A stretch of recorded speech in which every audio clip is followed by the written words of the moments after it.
Welcome to the Breakdown with INFB. I'm your host, Heidi Gant.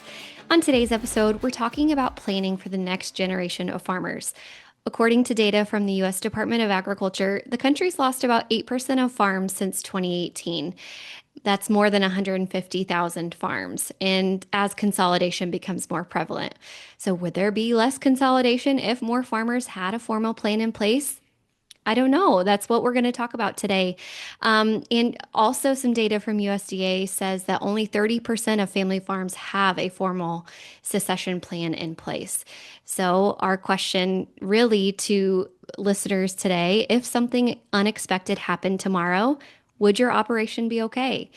So, we are talking today to John Shoup, the director of Indiana Agricultural Law Foundation, about some of the programs that their foundation puts on, as well as Chatney Gelfius. And her family has participated in some of those programs in the past, and she's going to kind of talk about some of her personal experiences with that. So, thank you both for joining us on the podcast today. Absolutely. Awesome. Thank Okay. you, Heidi. Great to be here. Perfect. Okay, John, let's start with you. Tell us a bit about Indiana Agricultural Law Foundation and how it operates and what your role is there. Sure, Heidi. The Indiana Agricultural Law Foundation was created back in 2005 by Indiana Farm Bureau. We're a separate entity. We're a 501c3. And Heidi, I think the reason that the foundation was initially created was Farm Bureau does such a good job in the State House. Historical record of their performance, advocacy for Indiana's farmers. And I think at some point they thought maybe at some point these statutes, rules, regulations are going to be interpreted. And maybe we need a vehicle to make sure that the voice of agriculture was heard in our courtrooms as well. And I think that was the creation of the Indiana Ag Law Foundation. Essentially, we do two things. We participate in precedent-setting litigation, cases impacting agriculture all over the state, the outcome of which could be good or bad for farmers. That's a big part of what we do. And more appropriately to our discussion here today, we do a lot of educational programming. Estate and succession planning is one of the big ones. We do a zoning school. We do a contracting program. We're involved in a data center program coming up. So helping to educate Indiana farmers, maybe other attorneys, agricultural stakeholders about agricultural law issues. That's great. So let's talk about the event coming up in just a couple of weeks, the Estate and Succession Planning for the Family Farm event. This is, believe, the 13th year that you guys are hosting. Correct. And Hard to believe. yeah, well, Hard to it believe. sounds like Yes. it's your 13th year because it's a popular one and people keep coming back to do it. So talk a little bit about that program, why you started doing that, and what you guys plan to talk about. Heidi, I think estate and succession planning is so important because it impacts every single farm in the state of Indiana. Something is going to happen. Is it going to go on to the next generation? How is it going to be operated? So, always been a lot of interest in estate and succession planning. In fact, it's our consistently our most well-attended program that we do. And the program coming up on July 16th is a little bit different than what Chatney attended and what she's going to talk about in this program is where we started. A lot of people need to know the basics, the difference between a will and a trust. What's a power of an attorney? An appointment of healthcare rep. There's a lot of terminology and understanding that hopefully we help with as it relates to estate and succession planning. Over the years, we've realized what an important part the succession planning piece is to the estate planning aspects that people focus on. We've been very fortunate to have some really good speakers over the years on a number of subjects, and I think this year is no exception. And it will include kind of an overview of succession planning along with the basics of estate planning. And then we're very fortunate, many of the listeners might know Dan Gordon from Bluffton. I think he may have estate planning clients in all 92 counties, really focused on the agricultural side of things. And Dan is going to talk to us about some hot topics in estate planning and also a very important subject of long term, how to protect and insulate the farm, from third parties. For example, long term care costs, maybe a creditor, maybe the event of a divorce. There's a lot of possibilities out there that could take away from the family farm, the family legacy that they've spent so many years in creating. So certainly welcome to your listeners to attend our program on July 16th. No charge, and I think you would find it interesting. And it's virtual, so doesn't matter where Virtual, you yes. join. And John, I think you bring up a good point that a lot of those events that you're talking about that could happen aren't necessarily something you plan for. You don't plan to get a divorce when you get married. You don't plan to go into a long-term care facility. So those are all things I think that you're trying to get farmers to understand or plan for before something happens. And that's probably the best time to do that is before a crisis, is to plan for that. Definitely. A lot more options before than after. And I think over the years we've highlighted a number of those considerations to kind of, as best you can, prepare the farm, prepare your legacy for those unanticipated events. That's a big part of what we do, and I think a big part of what farmers need to think about. Yep. So let's talk about that second event that you're talking about that we just started. Last year was the first year that we did this 2.0. Second year. Oh, second year. Second year. Last year was. Okay, great. Yeah, Talk about that. Yeah.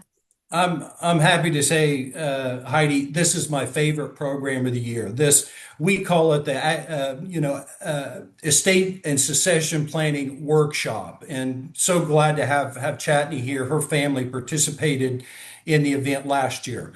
As we were doing our initial program, our basics, we found we got more and more questions about succession planning. So we came up with an idea that I think has worked well. Rather than virtual, this is an in-person event, and we invite the whole family to come, not just mom and dad, not just grandma and grandpa, the whole family. And the way it works is, again, the focus is on succession planning rather than estate planning. A lot of the folks, like Chatney's family, who come to this event have really thought about and done some things estate planning wise, but this succession piece is a little bit different. We have an excellent facilitator, Clint Fisher, an attorney from South Dakota that's done it the last 2 years and is going to handle the programs for us again this year. Great guy, very knowledgeable, very experienced in this subject matter. And the way it's set up, we have 6 or 7 families in the past have come here to the Indiana Farm Bureau office. We get together, everybody as a group, all the families together, and Clint and I walk through a number of exercises to get them thinking about some of the succession planning issues. And then, this is to me the cool part, then we allot time for just the family to be together in separate rooms, to think about and talk about the issues, that are the subject of kind of the worksheets that we've prepared for them, things that they should think about and discuss as a family. And it's just awesome to walk around as they're doing that and see families, Indiana farm families here, really having serious discussions. I mean, they're intent and talking about these issues. This year, Heidi, Building on the success of those, we're going to have three more of those programs in the fall. The initial program will be November 10th here in Indianapolis. Had a lot of questions about, hey, could you do something in northern Indiana? Hey, could you do something in southern Indiana? So then on November 11th, we'll be in northern Indiana at Huntington University, and November 12th down at Vincennes University in southern Indiana. We'll have more information about that, about how to sign up, more about the program, but we're really excited about it and look forward to three more successful programs this fall. Awesome. You're going on tour. All right, Chatney, let's talk a little bit about your personal experience here, but start out with telling us a little bit about your family and your operation and why you chose to take part in that succession planning workshop. Sure. So I always say I didn't marry a farmer. I got trick bagged into being a farmer's wife because when I married my husband, he was an engineer and worked for Cummins. And he worked in a cubicle every day and he had a salary income. And we always knew that one day he would go back and join his dad on the farm. His dad was a second generation farmer. My husband, our whole dating, engaged, and married life had gone to work during planting and harvest in the evenings when he got off work at Cummins and gone on the weekends. And one day his dad made a statement that he thought he had 5 good years left, like not of life, but just of the farm. And my husband freaked out. As a very well planned, well thought out, like type A personality, he basically was like, if I stopped working today and I went full time, I cannot learn all I need to learn from my dad in 5 years. Before he leaves. Now, interestingly, that was 20 years ago, and my father-in-law is still full-time farming. He never left after 5 years, but it did give my husband, and I know that probably his plan at the time was legitimately to walk away, but as most farmers, I don't know. I mean, farming is his hobby. Farming is his hobby. Farming is his job. He goes on vacation. And he's like, I'm ready to go back, right? That's his life. That's his world. So I am so grateful that he is every day at the farm. I don't know what we would do if he wasn't the guy checking the grain bins, right? So that's kind of our farm. My husband has farmed now full time. He retired from Cummins early and we left with, our Cummins stock and we dove into the unknown of being a third generation farmer. And now looking back at probably how little we knew. We just didn't realize we knew so little, but it was a lot scarier than it has been this year to watch my sons in generation 4, because we just have learned some things over the last 20 years. But as, young parents with a couple kids and more on the way, we now have 4 children. So just a lot in life has changed. And, farming is always unpredictable. You don't have a lot of control. Sometimes you can do everything right and still have 17 inches of rain. And so that was the scary for me. My mother-in-law and father-in-law, farming is their whole income. She's always stayed at home. She's always been the girl to get the kids off the school bus and, fed everyone at lunch. And that's been her role. And early on, it was hard for us as a family to, once I became a mom, to even have conversations about what my role would be. So everyone's role had always been what my mother-in-law did. And I don't do my own books for my business. Why would you want me to do the farms? I think I'm the wrong girl to look for the missing truck ticket, right? I am not that person. So I kept saying, I'm not your girl. I know you think you need me to do that, but you do need someone one day, but it's not me. And that just caused a lot of frustration for everyone. My husband didn't think I was the right girl for the job, but farming is so, I won't say secretive, but there is a lot of information on those sheets of paper. How much you're renting that ground for, and you just can't post an ad in the paper and ask for a secretary, right? So it just is like, well, we have to have the right person. And that seemed like me, but we just knew that wasn't it. So when we couldn't really have a good conversation about even me taking over that role, think when you start talking about the things that are talked about in this workshop, those are actually hard conversations, right? And years later, they realize that that's not my gift, right? And that all worked out, and they eventually believed me. And now, my father-in-law's sister is who helps with books, and my niece is who's starting to learn that and take that over, and those are great roles for them. They love that.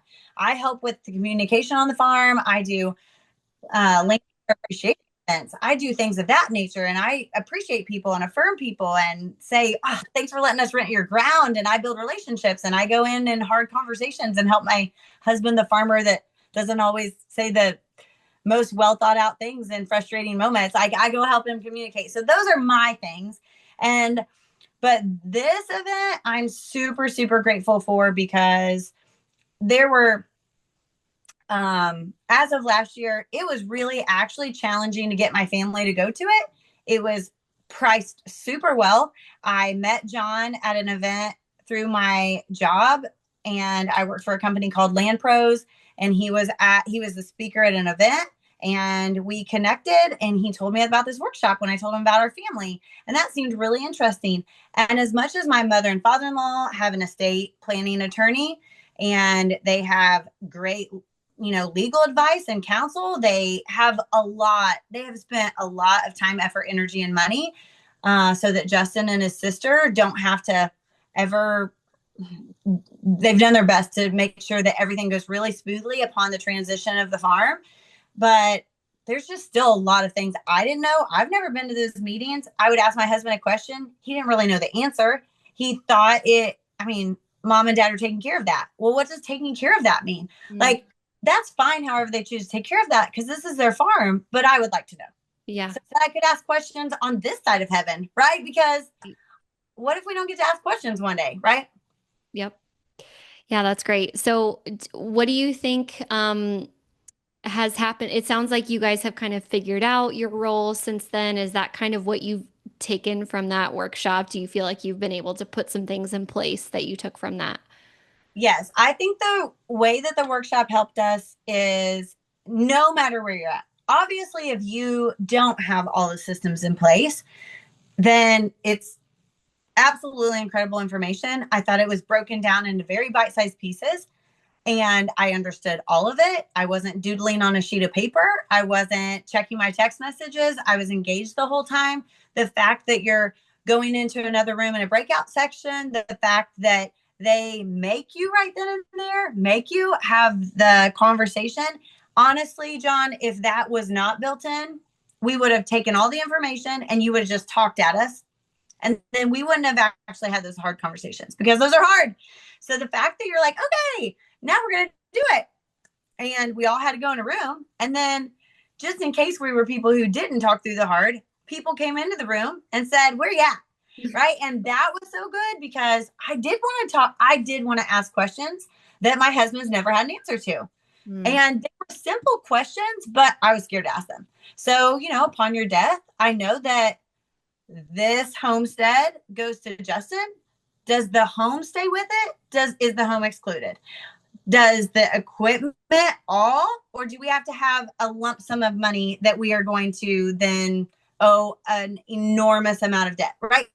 I mean, no one really wanted to ask those questions. And as much as we trust that that's all been taken care of, I just want to be able to sleep at night, right? So I thought, no matter who you are, no matter how much planning you've done, no matter if you have the greatest estate attorney, no matter if you think you have all your affairs in order, we brought 3 generations of farmers.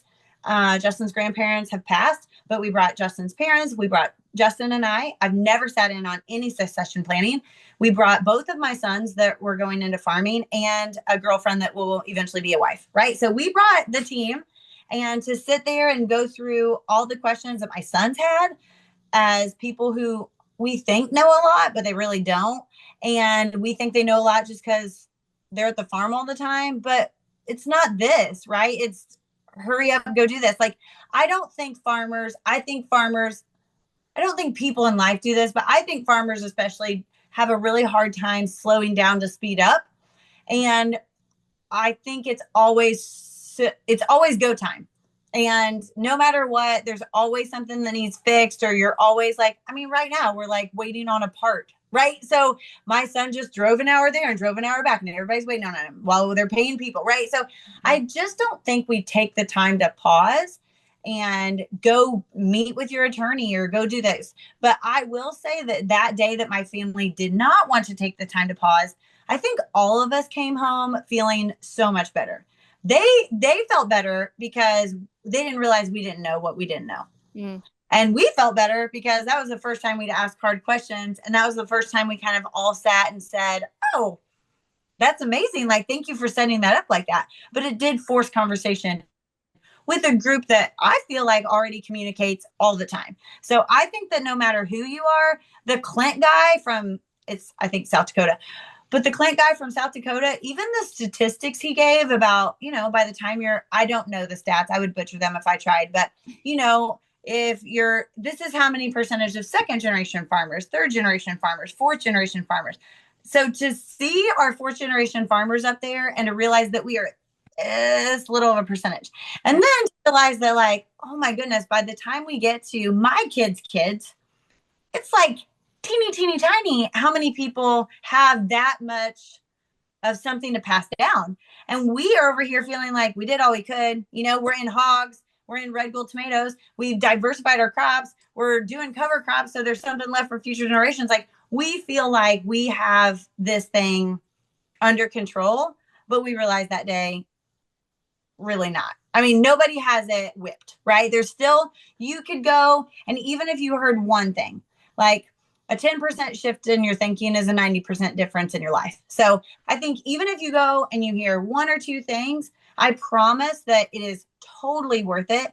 And it's definitely not the money, because it's literally the most affordable workshop ever. But it is about talking yourself into, as a farmer, taking a day after harvest to go to a workshop. And that might not seem like a good investment in your day, but it's totally a good investment in your life. Awesome. Beautifully said. Well, Chatney, great points, Chatney.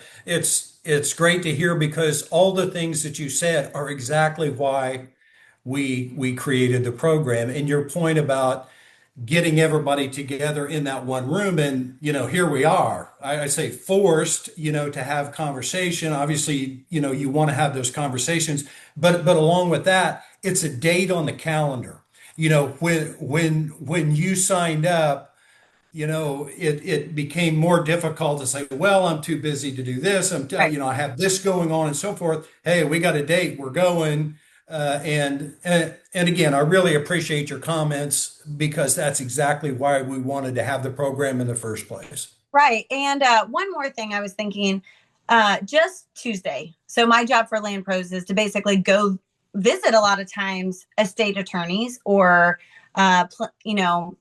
bankruptcy attorneys, because if your farm is in a bad place, then those are kind of the calls you make. And so I usually try to connect what we do with that. And one of the attorneys that we met with on Tuesday was a critical care nurse. And I said, how did you go from being a critical care nurse to this? And she said, well, honestly, my heart just went out time and time again to all of the people I cared for that were dying with no plan. And eventually I just talked to my mom enough about it. It was breaking my heart. People who had worked their whole lives and there's no one here, or they don't have anyone to leave it to. They have someone to leave it to, but they don't realize it until after they're gone. Or they left the farm to their 17 grandkids thinking that was a great idea. And none of them farm, and none of them know what to do with 250 acres that is worth $5 million, but they just want to hurry up and have $5 million. So it was just all the things of every time I cared for someone upon their death, I just knew, like, there is no one here to navigate this, and I can't help them navigate it as their nurse. And she goes, and the more I talked to my mom about it, she said, this is your calling. And so she put herself through law school so that she could transition from being a critical care nurse to really helping people in that season of life, but on this side. And so I just thought that was fascinating. And that is why what you guys are doing is so important, because someone's not in a hospital bed right now. Like, while you can say yes to a November 10th, 11th, 12th workshop, like say yes, because no one's promised, right? That's right. I love it. Okay, well, thank you guys both for talking so great about our programs coming up. Just as a reminder, that estate and succession planning for the family farm virtual event is Thursday, July 16th from 9 a.m. to noon Eastern time, and that's virtual. So go ahead and sign up for that and free. And then also keep an eye out for more information about those succession planning workshops coming up in November. So we hope to see lots of people at those. All right. Well, thank you both again. Hopefully, this will spur some great conversations among family. And I appreciate the work that both of you do. Absolutely. Thank you, Heidi. Thank you, Chatney. If you enjoyed our conversation today, make sure to subscribe to The Breakdown with INFB and even rate and review us to let us know how we're doing. For more information, visit www.infb.org/podcast.